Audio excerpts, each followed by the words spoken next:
Livros na Estante, o seu podcast de adaptações literárias do site Leitor Cabuloso.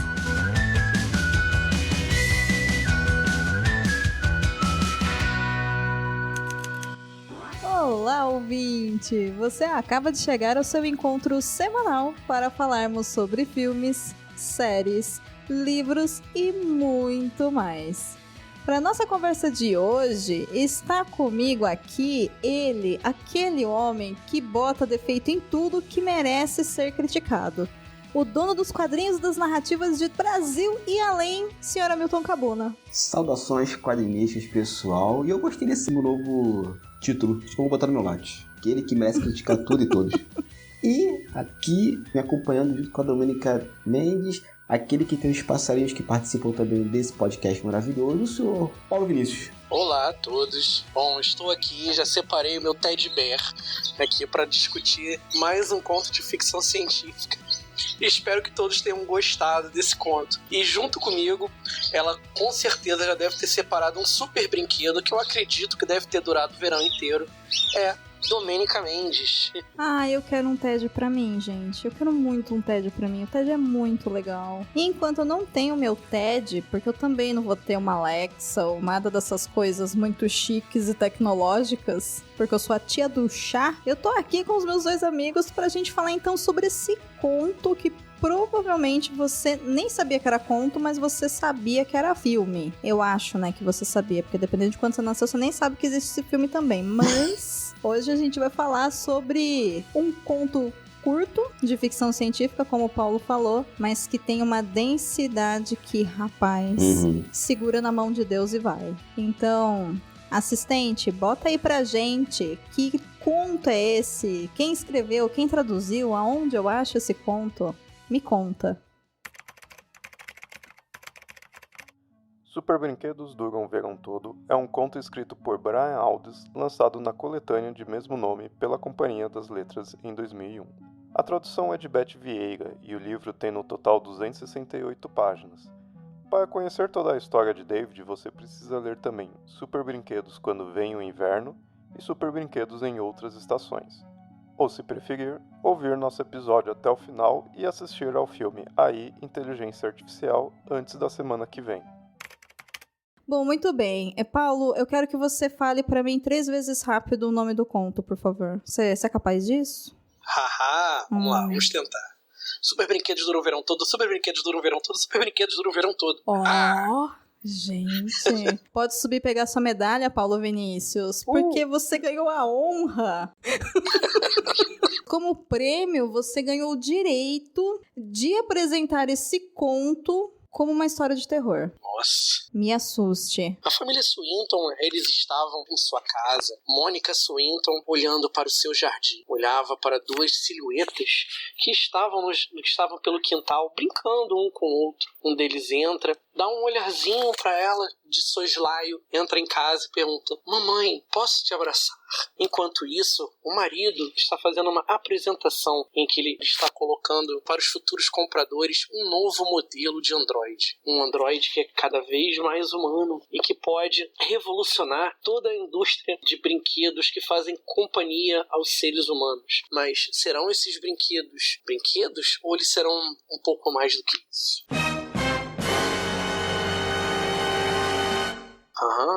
Hamilton. Oi, ele. Eles são só brinquedos ou eles são mais do que isso? Então, né, gente, nós somos humanos ou somos mais do que isso, né? Aí tem gente que nem isso é. Não, exatamente. Tem gente que nem isso é, a categoria da humanidade. Mas respondendo de forma direta, eu acho que o conto tem essa questão do que é... E tem uma questão meio nietzschiana, né, assim. Nós temos funções sociais, meio que temos que cumprir elas, assim. Falando dessa maneira, não, eles não são apenas brinquedos, né? Eles obedecem a determinadas funções, como o Paulo falou, né? Existe essa empresa que faz essas criaturas, esses super brinquedos, por assim dizer. Então, não, eles são mais do que isso. Mas, em contrapartida, eles são máquinas, né? Então nunca serão mais do que isso, né? No sentido, quer dizer assim, nunca vão ter alma, nada disso. Então, é 2 respostas, sim e não. Olha, o que eu gosto nesse programa é que a gente sempre é cheio de certeza, né? Eles são mais do que brinquedos? São e não são. As pessoas são boas? São e não são. Assim, e não é nem um ficar em cima do muro, não é nem um passar pano. A gente só pega coisa boa, né, pra discutir, assim. Eu gosto disso. Só tema leve, que vira tema do Perdidos na Estante, assim. Só coisa tranquila, que não vai fazer a gente filosofar sobre a vida, assim. É de boas. Hashtag ironia. Mas... pra quem tá perdido e não tem ideia do que tá acontecendo e ficou com medo da apresentação da sinopse do conto que o Paulo fez, não por esse motivo, Paulo, a apresentação foi boa, pode ficar tranquilo.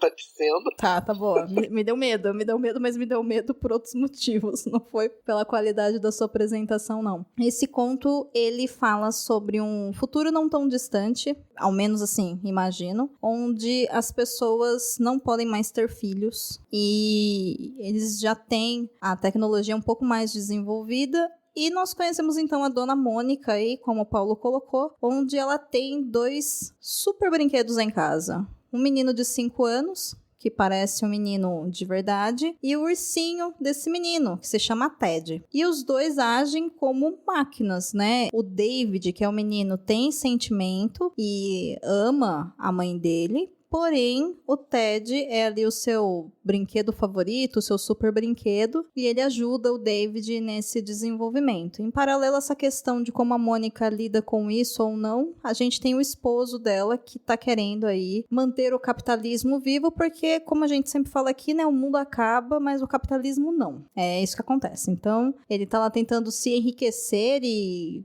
fazer compras de coisas que não são vendidas, a gente fala sobre isso melhor no próximo bloco, mas ele não dá muita atenção para a família e basicamente o conto é sobre a relação que a Mônica tem com o filho, principalmente o filho com ela e ela tentando se relacionar com o esposo. Uma coisa que me chama atenção é que eles dividem, né, as etapas da vida deles e da dinâmica familiar deles nas 2 estações, né? Verão e inverno. Eu não sabia disso. Ô, Paulo, inclusive a gente vai falar sobre o inverno também?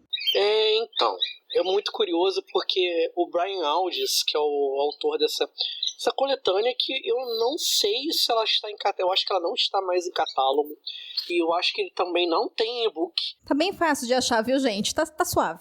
E eu fico triste porque o Brian Aldiss, ele tem uma produção muito extensa e ele é até responsável por inspirar um autor de fantasia que nós adoramos nos dias de hoje. Quem? O George R.R. Martin. Opa, peraí, adoramos não, né? Mentira disso. Adoramos amar ou adoramos odiar. Aí sim. Eu adoro não ter lido. Domênica é mais feliz que todos nós. É porque assim, pessoal, a gente acha que a expressão o inverno está chegando é do Martin. Só que não é do Martin. Não. A expressão o inverno está chegando é do Aldiss. Né, porque e o próprio Martin já falou isso abertamente em uma entrevista.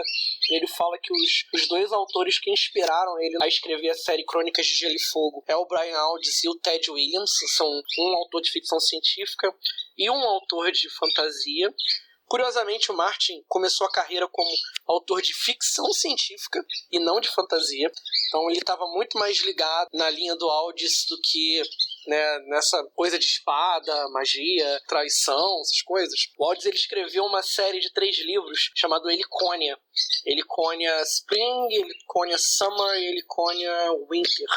Não lembro, eu tô falando provavelmente fora de ordem. É uma série geracional parecida com Fundação, que a ideia da trilogia é falar sobre o mundo de Heliconia. E nesse mundo, a órbita do planeta, ela tá meio esquisita. Então, as estações, elas duram milhares de anos. Então, o primeiro volume se passa na primavera. Heliconia Spring. Isso não acontece no Crônicas de Gelo e Fogo? Então, sim.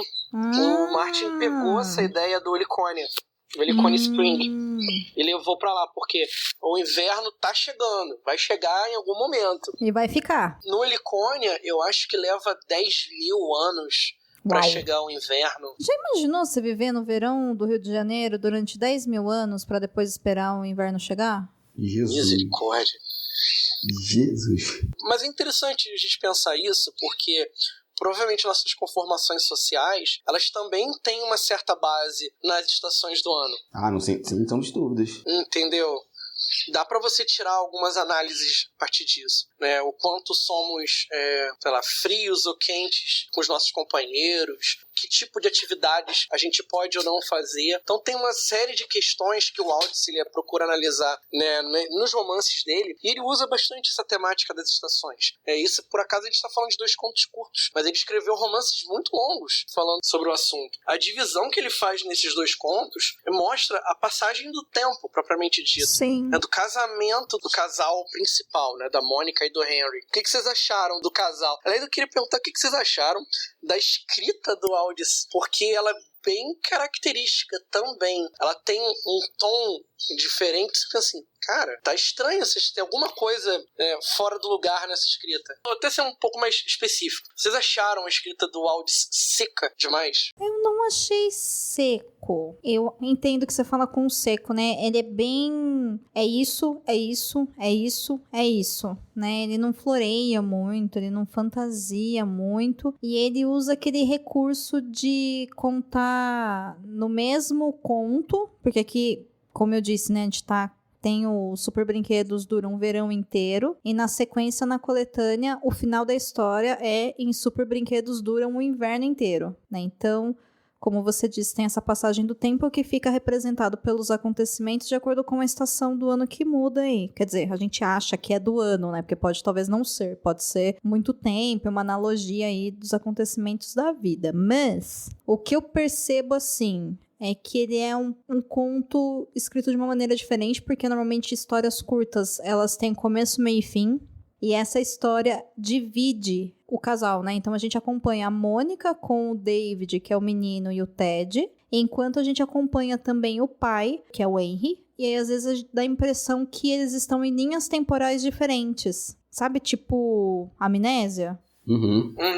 Parece que um tá indo numa linha, né, e o outro tá ou muitos anos na frente, ou muitos anos atrás, ou tá contando do final pro começo, sei lá, alguma coisa assim. Claro que depois, no final, você percebe que eles estão na mesma linha temporal, só que eles estão muito desconexos, então dá essa sensação pra gente de que eles não estão na mesma página, e eles realmente não estão, né, enquanto um casal. Mas eu não achei seco, Paulo, eu fiquei bastante curiosa, e eu senti falta de um livro maior, sabe? Assim, gostei do conto, mas eu queria saber mais sobre esse povo todo aí que coloca uns androides estranhos e depois não sabe lidar com eles. Enquanto eles querem, enfim, comprar planetas como se isso fosse normal. E você, Cabuna? Você tá afim, assim, sei lá, de comprar Saturno pra você tá de boa?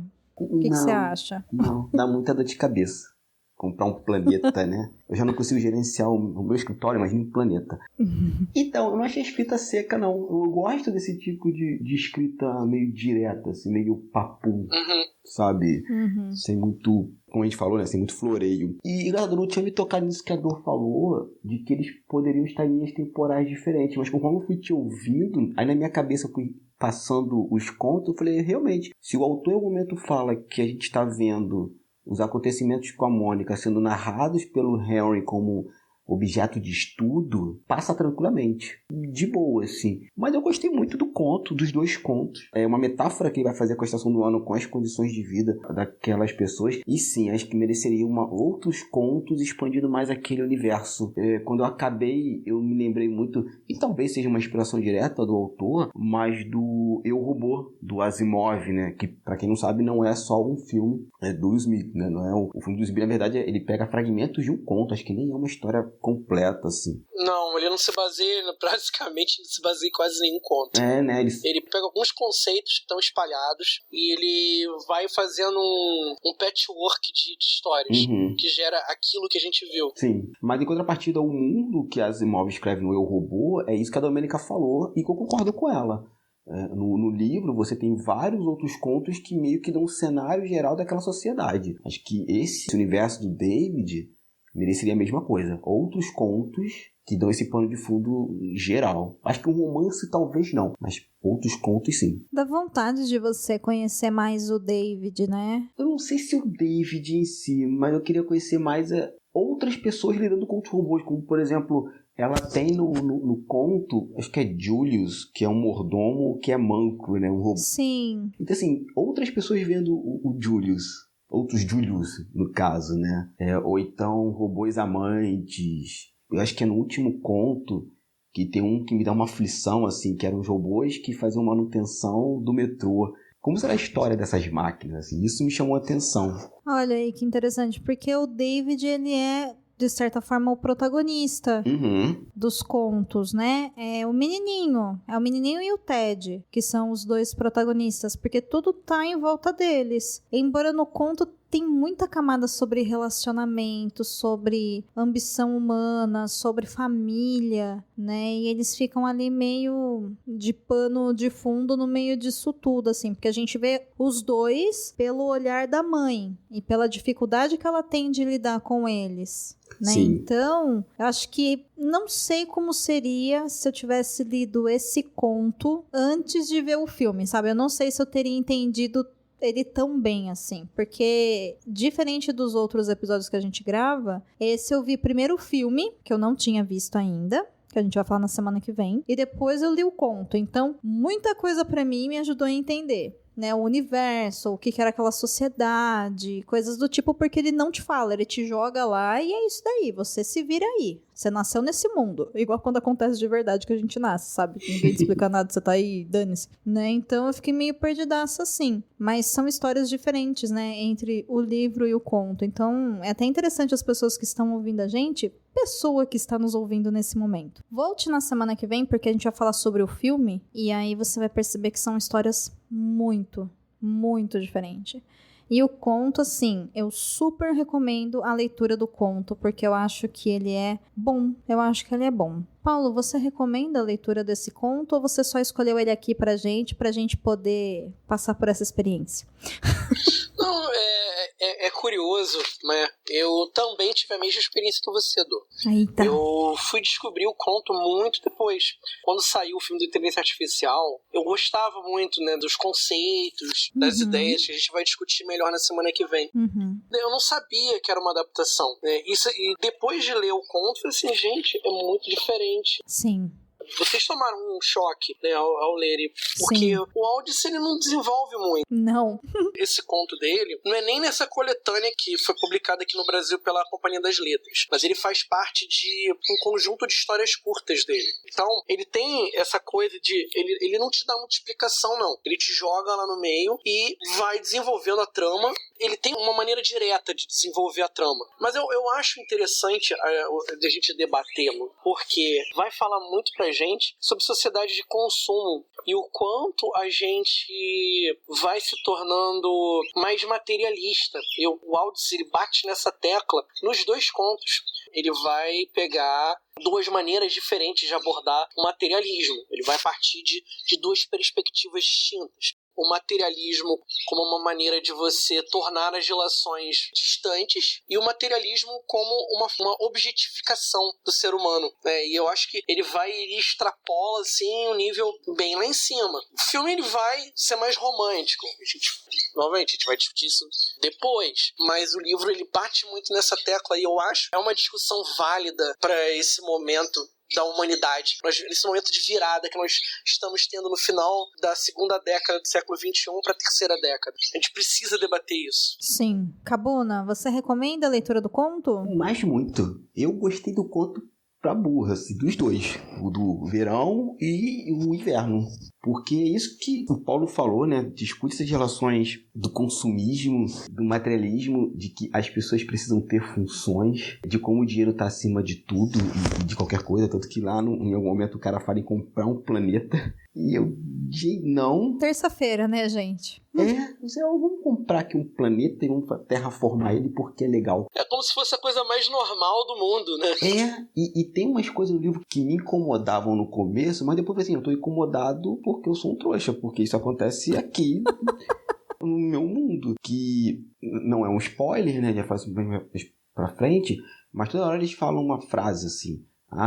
Milhões de pessoas não têm o que comer no planeta, mas nós temos o que comer graças a isso, isso e aquilo. Aí eu, nossa, mas que coisa horrível, né? Aí eu falei assim, não, isso acontece aqui e as grandes empresas estão um pouco se lixando, assim, pra isso. Tanto que eu fui fazer alguns paralelos, que a gente pode aprofundar depois, com o conto que a gente vive atualmente. Tem aquela parte que eles vão fazer os descartes. Eu falei, gente, é o que a Europa faz, por exemplo, não só a Europa, mas a América do Norte também, mas com descarte de computadores, principalmente da Apple. Uma parte do continente africano, que eu agora esqueci o nome, mas até pouco tempo era um lixão tecnológico da Europa e da América do Norte, assim.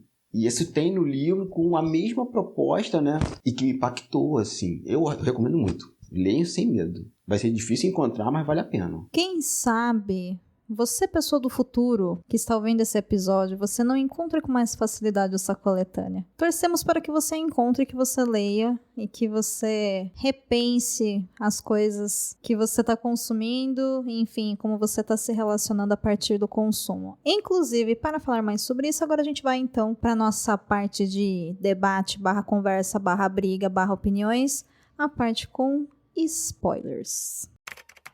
Refúgio era uma cidade esparramada nas cercanias do centro da cidade. David foi para lá, levado por um enorme fixer-mixer. O fixer-mixer tinha vários braços e mãos de dimensões diferentes. Mantinha-os todos bem guardados na carapaça enferrujada. Caminhando sobre pernas de aranhas extensíveis, era um gigante perto de David. No trajeto, David perguntou: "Por que você é tão grande?" "O mundo é grande, David. Por isso eu sou grande." Depois de um silêncio breve, o garotinho de 5 anos disse: "O mundo ficou grande depois que minha mamãe morreu. Máquinas não têm mãe.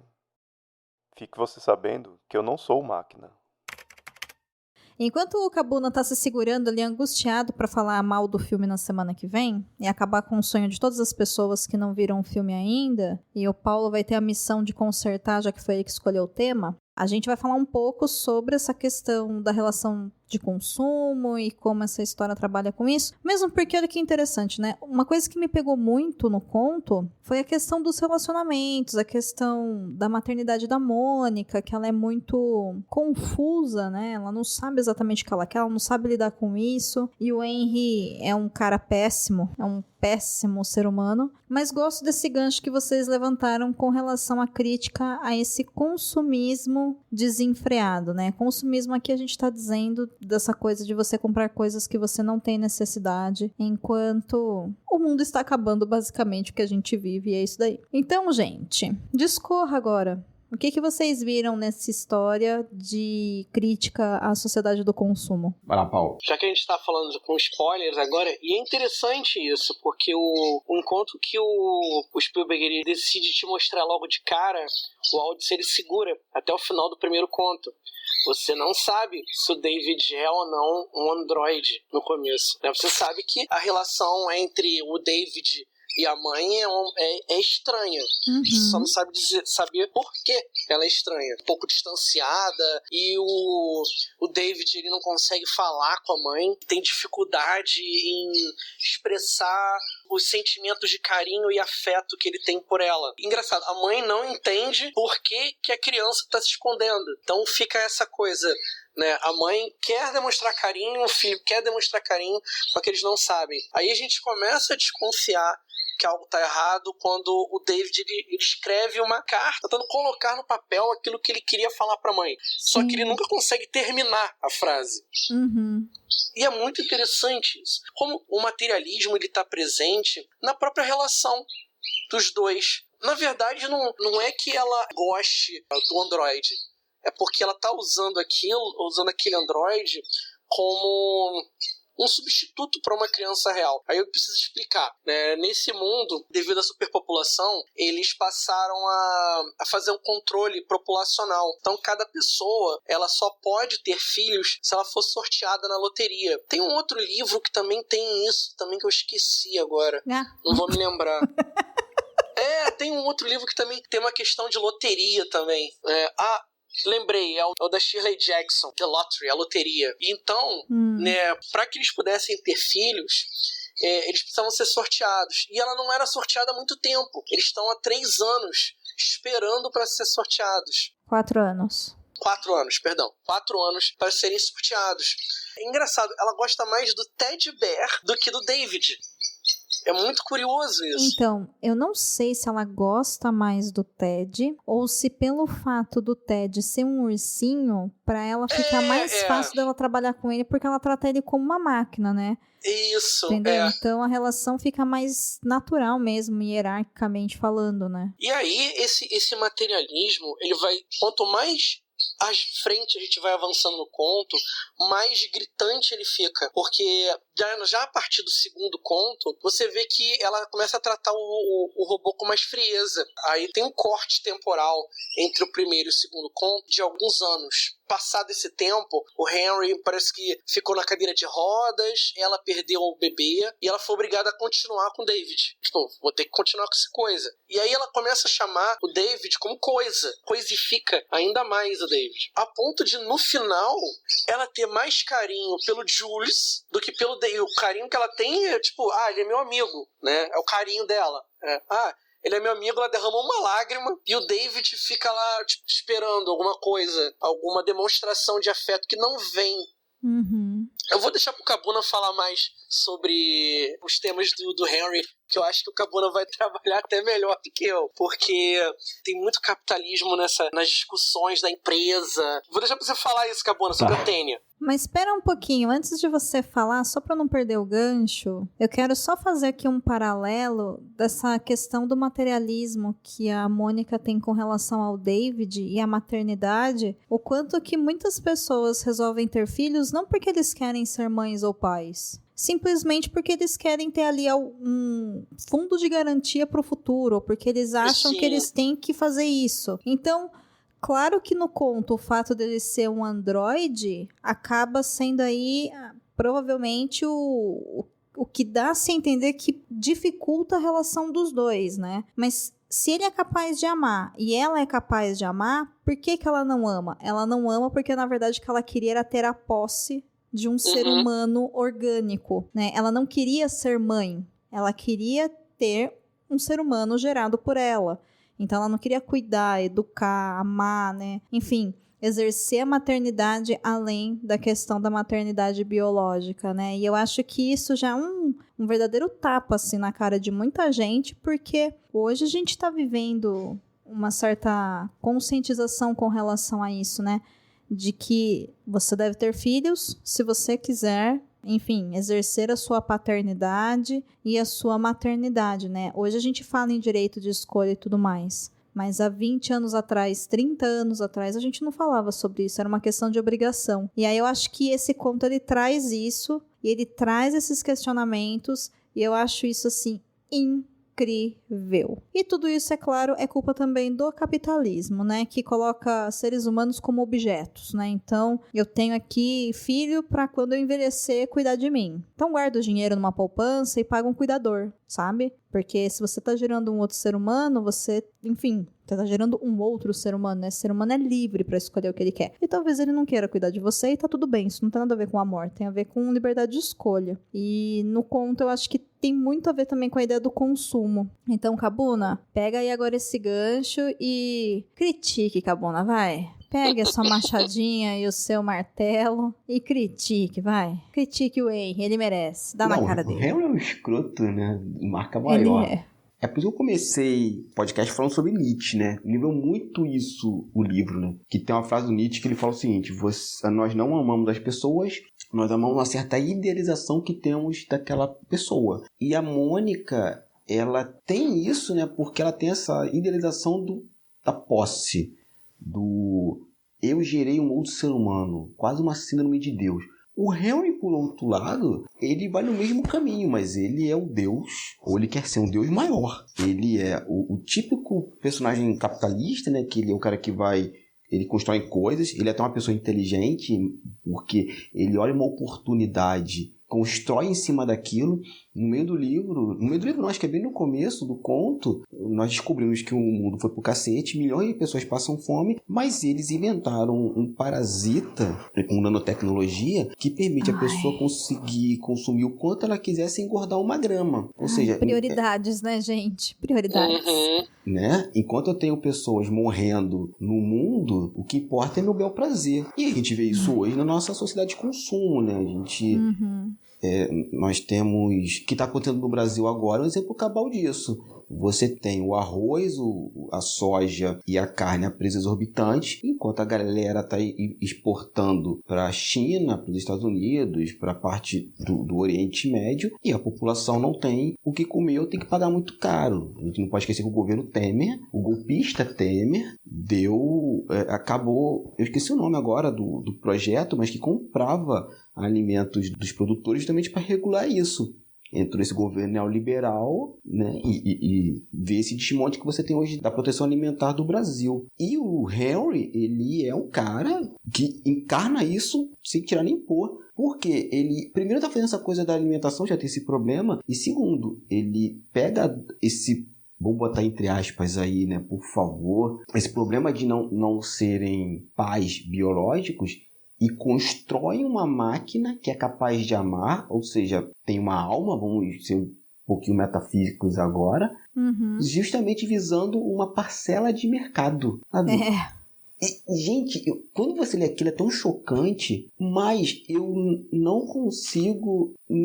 não ver isso, que isso poderia acontecer nos dias de hoje e as pessoas ficariam tranquilas, assim. Seria tudo normal. Eu tenho um robozinho que finge que é meu filho e tá tudo bem, sabe? Isso tá muito ligado na ficção científica, né? Do que a gente é, né? O que nos torna humanos é a nossa matéria orgânica, é a nossa alma, são os nossos sentimentos. E eu acho impressionante porque, tirando o fato de que o David, em vez de ter veias, ele tem circuitos elétricos, ele é um ser humano, entendeu? O que torna humano, então? O fato que a gente é mortal? Se você desmontar ele também morre, entende? Então, eu gosto também desse recorte, né, que a história coloca. E como é chocante mesmo você ver, como você disse, que o pai dele foi capaz de fazer isso, porque dá-se muita sensação de que, olha, eu vou fazer isso então porque, sei lá, eu quero que a minha esposa possa exercer aí esse desejo de ser mãe. Não, ele quer que dê certo para ele ficar rico, para ele vender mais. E dane-se o sentimento do robô que está sendo vendido e que, enfim, né, depois vai ser abandonado, a família vai morrer e ele vai sobrar, tipo, dane-se, né, que é só uma máquina. Então, é realmente uma objetificação daquilo que nos torna humanos, né. Que é o capitalismo faz, né? Você falou lá atrás, é isso, nós somos peças de um sistema que tem que funcionar.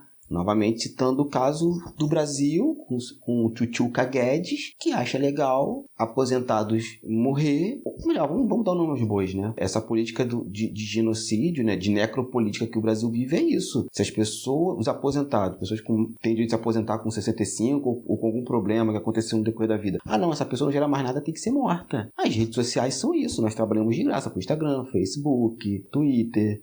E por aí vai. Enquanto a gente tem uma função social pro capital, a gente é válido. Acabou isso? Retira essa pessoa. Mata ela, não serve pra nada. E o Ted, gente? Vocês acham que o Ted sentia? Eu não sei. Eu fiquei em dúvida disso em vários momentos. Não é? Porque ele dá umas respostas muito evasivas. Sim. O Ted... Eu fiquei assim, gente, esse bicho tá vivo? No sentido assim de que... Ele é sacana, ele não é. Eu fiquei com isso também, com o Ted. Ele só foi programado, ele tá evoluindo, né?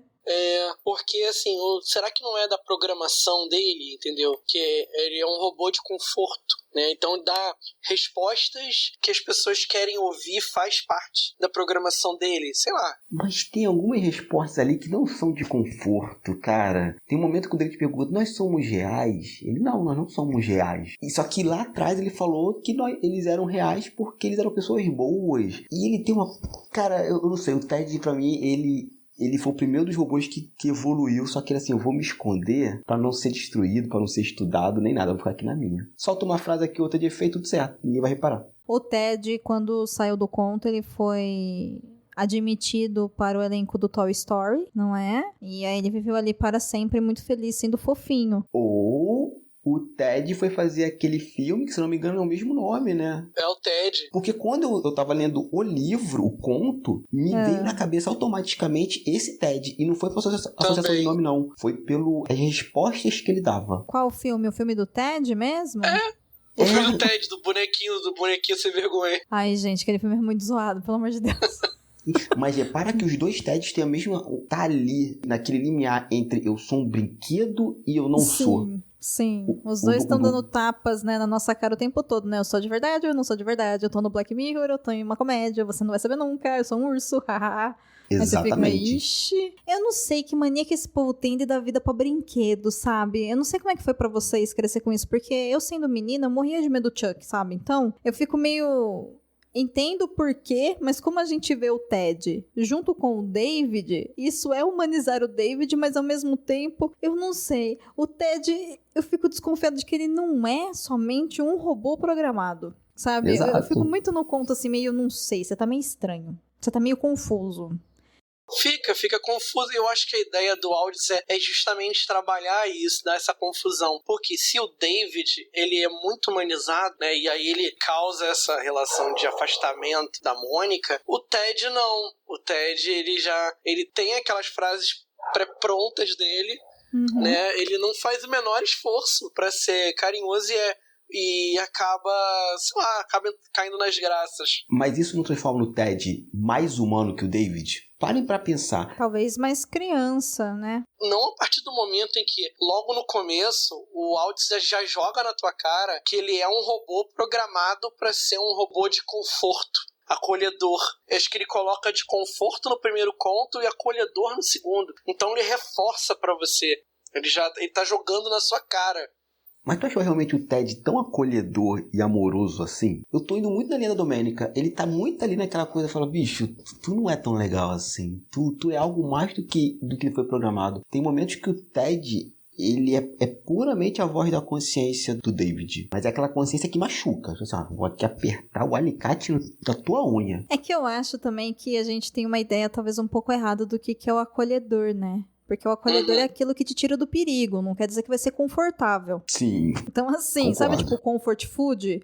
Vou tomar aqui um pote de sorvete. Isso, aí você vai ter uma crise de glicemia. Mas sim, é gostoso, mas não te faz bem. Mas te fez parar de chorar e pensar nele que te dá um pé na bunda. Sim, mas né, você vai morrer. Entende? Então, assim, a própria ideia de conforto que a gente tem, ela é muito de faça o que eu quero porque eu sou a rainha ou o rei. Sei lá, faça essa folha ficar fazendo vento na minha cara, sabe? Alguma coisa assim. E não é isso que é ser acolhedor, né? Ou isso que é você dar conforto. Você dar conforto significa você respeitar e ouvir a outra pessoa, acolhendo ela, ou seja, aceitando e respeitando o que ela está dizendo. Não quer dizer que você tem que concordar com a besteira que ela está dizendo, que você vai falar, é isso aí, vamos lá, fazer merda. Tá, né? entendi, Então, saquei. né, eu acho que vai muito assim disso, né? O que a gente entende como acolhedor, de conforto e tal. Mas aí foi mais uma sessão gratuita de terapia com Domênica Mendes. E eu acho que agora a gente pode ir pra hora das notas. Ei, você quer encontrar um mundo secreto de adaptações literárias? Sim, mas onde? Perdidos na Estante. Gente, eu dou assim, ó, 4 estrelas cabulosas pro conto, pros 3 contos, né? No início eu falei que eram 2, mas na verdade são 3, porque o final da história... Paulo, me lembra o nome? É Super Brinquedos? Super Brinquedos dura o verão todo. Não, o último, Paulo. Super Brinquedos e Outras Estações. Você viu que eles não duram, né? É só eles e as estações. Eles pararam de durar aí no meio do rolê. Depois do inverno, as coisas não duram mais. Mas eu dou 4 selos cabulosos, 4 Teds do conforto e 4 Davids para os 3 contos, porque eu achei muito legal. Eu só queria que tivesse sido maior. Confesso. Eu queria que tivesse sido maior, eu queria saber mais deles. Mas gostei da ideia. Adorei. E você, senhor Paulo Vinícius, qual é a sua nota? Então, eu gosto muito do conto, eu acho que ele tem várias interpretações possíveis. Curioso, eu acho que do nosso arco todo de histórias curtas, ele é o menor de todos, né? Quer dizer que as outras não são tão curtas assim, né, Paulo? Quer dizer, então, que as outras não são. Se a gente for pensar que a gente tá falando de 2 contos, né? 3 3 contos, né? Eu sempre esqueço do terceiro. É porque o terceiro ele acabou não entrando pra filmagem do Air. Sim. Mas enfim, ele tem tantas possibilidades, tantas interpretações. A gente pode falar de capitalismo, a gente pode falar de condição humana, a gente pode falar de família, a gente pode falar de separação entre pais, a gente pode falar sobre muitas coisas em um conto bem curto. Só que ao mesmo tempo eu fico pensando, cara, o Aldiss ele poderia ter trabalhado um pouco mais. Eu sei que essa não era a intenção dele, mas ele poderia ter trabalhado um pouco mais. Por isso que eu dou 4 selos cabulosos pra ele. Eu sinto que ele poderia ter desenvolvido um pouquinho mais o mundo dele. Faltou um pouco de vontade ali. E você, Cabuna? Então, gostei pra caramba do conto. É o conjunto da obra, né? Os 3 contos. E pra mim o terceiro confirma tudo que eu penso do Henry. Henry é um escroto babaca de marca maior. Porque o que ele faz com o David é desumano. Uhum. E eu vou dar 5 selos cabulosos pros contos. Menino. Porque eu acho que ele tá ali na medida certinha. Eu acho que, por mais que o mundo que ele explore seja interessante, né? Que ele poderia vir explorar fosse interessante, não me faz falta. Aquela história foi contada. Ponto. Com algum gap de tempo, né? Porque ele escreve o primeiro conto num ano, aí passa um tempão de anos, o autor escreve em outro momento, depois mais um tempo ele escreve o terceiro. Uhum. Mas eu acho que aquela história do David, Ted, Henry e Mônica foi contada. O mundo é interessante, mas aquela história foi contada. Olha, é isso então, e eu devo dizer que esse conto é um conto, tem os seus pontos tristes, mas você não vai sair de lá #chateado igual você vai sair no filme. Então, isso também vale a pena dizer, porque, assim, Paulo, a gente vai conversar daqui a pouco, a gente vai passar uma semana gravando o episódio semana que vem, porque a gente precisa depois passar no RH, porque isso não se faz com o ser humano, tá? Isso não se faz. Isso não é o tipo de coisa que se apresenta pra um amigo, tá? Vocês estão ouvindo essa risada, né, do mal do Paulo, pois é.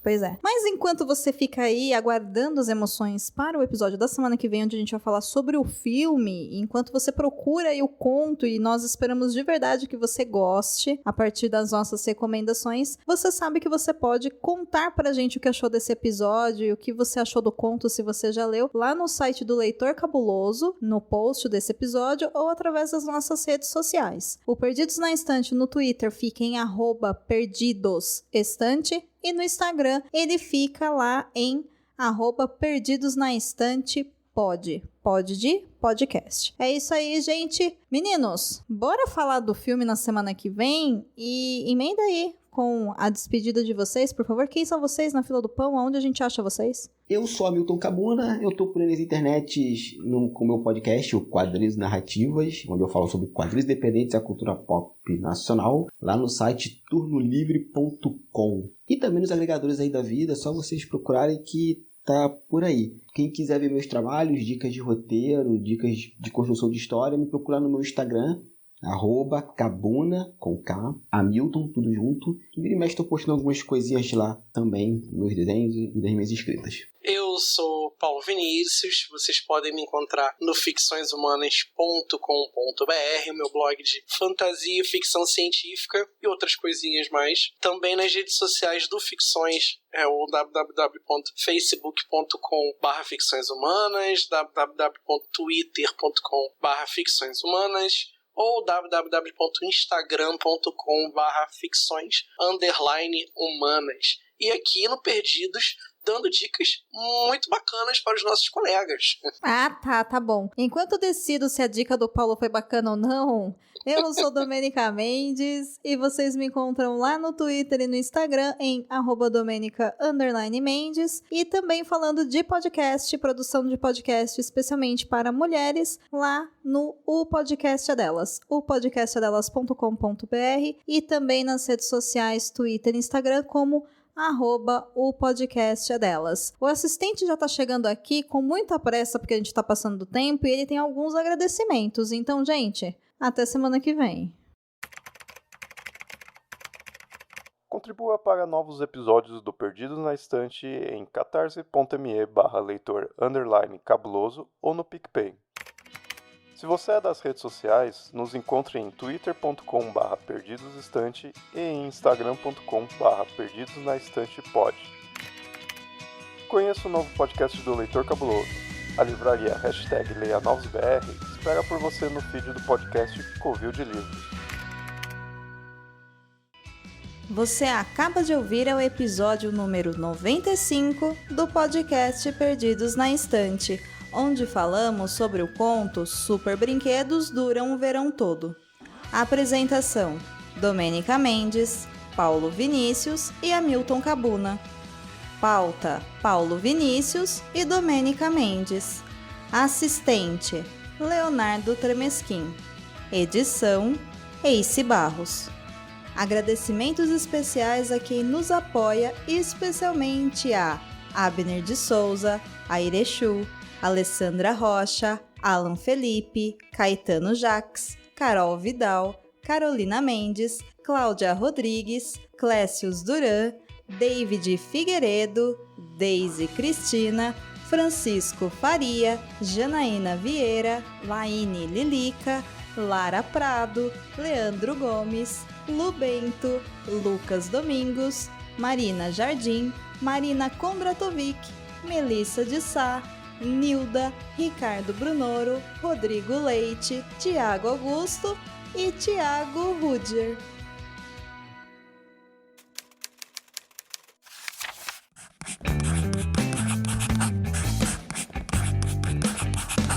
Esse podcast faz parte do site Leitor Cabuloso. Conheça nossos conteúdos em www.leitorcabuloso.com.br.